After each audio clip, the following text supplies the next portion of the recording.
পূর্ণগ্রাস সূর্যগ্রহণ আজ 50 বছর পর বিরল এই সূর্যগ্রহণের সাক্ষী হতে চলেছে বিশ্ব। এ সময় সূর্যকে পুরোপুরি ঢেকে ফেলবে চাঁদ, ফলে দিন হবে রাতের মতো অন্ধকার। এদিকে বিদায়ের পথে পবিত্র রমজান মাস, চাঁদের অপেক্ষায় যখন গোটা মুসলিম বিশ্বে, তখনই হতে চলেছে এই সূর্যগ্রহণ, যার প্রভাব পড়বে চাঁদের উপর।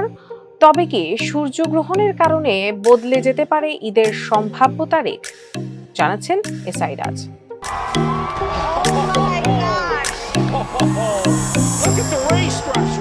বিদায় নিতে চলেছে পবিত্র মাহে রমজান, আর কদিন পরেই মুসলমানদের সবচেয়ে বড় ধর্মীয় উৎসব পবিত্র ঈদ উল ফিতর।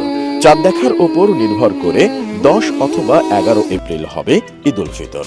তাই সবাই যখন চাঁদ দেখার অপেক্ষায়, তখনই হতে চলেছে এবছরের প্রথম পূর্ণগ্রাস সূর্যগ্রহণ। একাধিক গণমাধ্যমের খবরে জানানো হয়েছে, সূর্যগ্রহণ বাংলাদেশ সময় রাতে হওয়ায় বাংলাদেশ বা এশিয়ার অন্য কোনো জায়গা থেকে এটি দেখা যাবে না। মেক্সিকো, আমেরিকার কয়েকটি রাজ্য ও কানাডার নির্দিষ্ট কিছু স্থান থেকে এই পূর্ণগ্রাস সূর্যগ্রহণ দেখা যাবে। এছাড়া স্পেন, যুক্তরাজ্য, পর্তুগাল সহ আরও কয়েকটি দেশ থেকে আংশিক দেখা যাবে। সোমবার যে পূর্ণগ্রাস সূর্যগ্রহণ হতে চলেছে তার কিছু বিশেষত্ব রয়েছে, যে কারণে অনেকে একে বিরল বলেও অভিহিত করেছেন। কারণ এই ধরনের গ্রহণ সচরাচর দেখা যায় না। এরপর 2033 সালের 20 মার্চ যুক্তরাষ্ট্রের আলাস্কা থেকে পূর্ণগ্রাস সূর্যগ্রহণের দেখা মিলবে বলে ধারণা করা হচ্ছে। তবে একটি অঞ্চল থেকে পরপর দুবার পূর্ণগ্রাস সূর্যগ্রহণ দেখতে অন্তত 375 বছর অপেক্ষা করতে হতে পারে। এদিকে চাঁদ দেখার ওপর নির্ভর করে ঈদের তারিখ। আদর্শ পরিস্থিতিতে চাঁদের দেখা মেলে যখন তা সূর্য ও পৃথিবীর মধ্যে অবস্থান করে।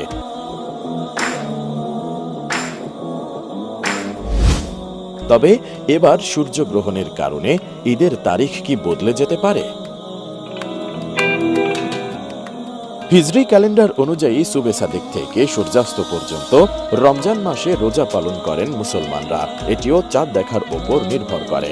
বিশ্বের বেশ কিছু অংশে, বিশেষত পশ্চিমের দেশ এবং আরব বিশ্বে গত 11 মার্চ থেকে শুরু হয় রোজা। সেই হিসেবে 9 এপ্রিল ঈদের চাঁদ দেখতে পাওয়ার কথা। তবে 8 এপ্রিল অর্থাৎ সোমবার থেকেই চাঁদ দেখার প্রস্তুতি শুরু করে দেবে অধিকাংশ দেশ।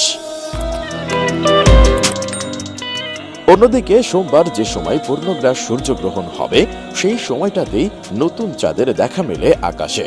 বিজ্ঞানীরা বলছেন, উত্তর আমেরিকায় পূর্ণগ্রাস সূর্যগ্রহণের সবচেয়ে বেশি প্রভাব পড়বে, আর সে কারণে ওই অংশ থেকেই চাঁদ দেখার সম্ভাবনা বাড়বে।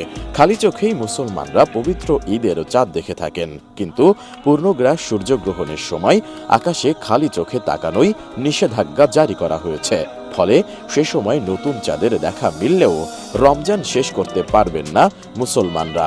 গ্রহণ দেখার জন্য উপযুক্ত চশমা পরে আকাশে তাকালেই নতুন চাঁদের ঝলক পাওয়া যাবে সোমবারই, কিন্তু তা ইসলামিক মত অনুযায়ী ঈদের চাঁদ দেখা নয়।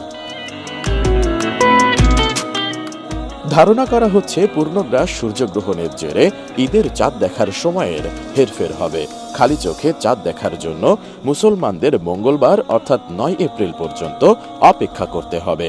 প্রাথমিকভাবে জ্যোতির্বিদরা জানিয়েছিলেন 9 এপ্রিল পবিত্র ঈদ উল ফিতর পালিত হবে। তবে পূর্ণগ্রাস সূর্যগ্রহণের জেরে মঙ্গলবারের আগে খালি চোখে ঈদের চাঁদ দেখা যাবে না, কারণ পশ্চিম বিশ্বের দেশগুলোতে সূর্যগ্রহণের সবচেয়ে বেশি প্রভাব পড়বে। সেক্ষেত্রে ধারণা করা হচ্ছে এবারের রমজান 30 দিনে শেষ হবে। এসআই রাজ, এটিএন নিউজ।